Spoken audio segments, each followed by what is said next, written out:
The Bad Batch, Episode 6, Decommissioned.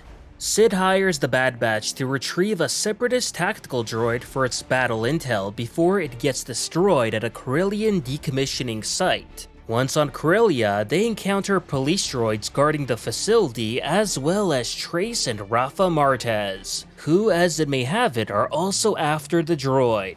At first, the Bad Batch and the sisters are at odds with one another, but because of the overwhelming number of police droids, the two sides then agree to work with one another in order to escape alive. Tech and the sisters then program the tactical droid to control the remaining separatist droids in order to turn on the police droids, which in turn allows them to escape, but the tactical droid is destroyed in the process. The sisters later then explained that they were retrieving it for a client who had good intentions as they wanted it to help fight against the Empire.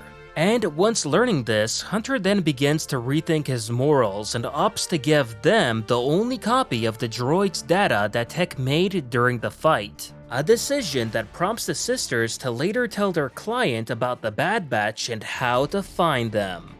Alright, so this episode was a pretty fun ride that included several interesting elements, but at the same time I could also see some folks getting triggered by it too.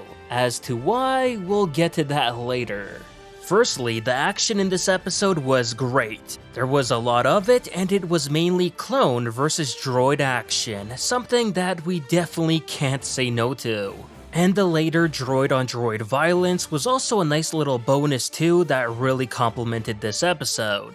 Which at the same time now has me thinking that it's probably these droids which end up creating the droid Gotra on Corellia, as we of course never do see what ends up happening to them later on anyway. So this might be a small but subtle addition to the lore, and I like that a lot.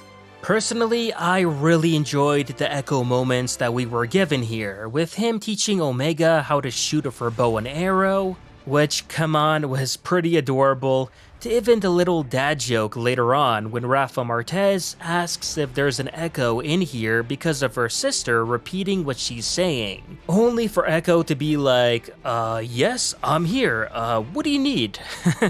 Then there's also that blink and you'll miss it moment when Echo and a B-1 battle droid almost blast each other off before realizing that they're on the same team, with Echo being in complete disbelief that the battle droids are actually helping the clones this time than trying to kill them. Now, regarding what I mentioned before about this episode potentially triggering people, and if you haven't guessed it by now, then yeah, I'm talking about the return of the Martez sisters. Which, as far as I know, they're not very liked by the community, and most people hated their episode arc in Season 7 of the Clone Wars. So yeah, seeing them show up here might make an otherwise sweet episode a bit better for them.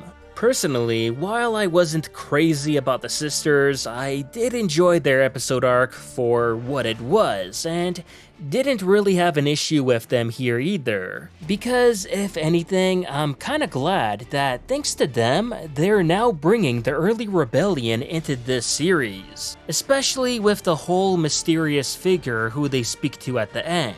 And as for who that could be, I was thinking at first Bail Organa because the clothing kinda looks like something he'd wear, plus he was one of the main figureheads of the early rebellion, so yeah, that option's completely possible. But now that I'm thinking about it, it could also be Ahsoka too, since she personally knows the sisters and this may be her beginning her role as Fulcrum too.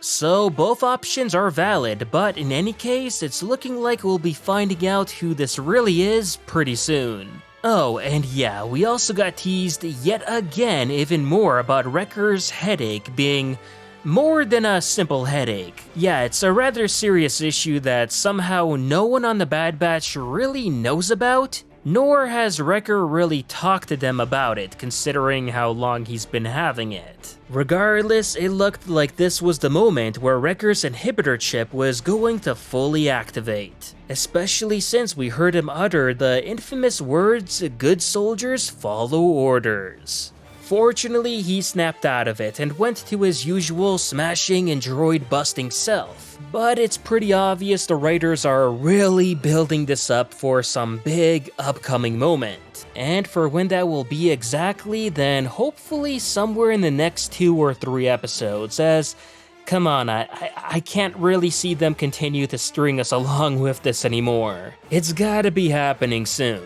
Overall, this was a good episode. It had a lot of action, great moments of Echo, Wrecker almost going full out Order 66, and thanks to the Martez sisters, we're gonna get to see the early rebellion on this show, and I'm all for that.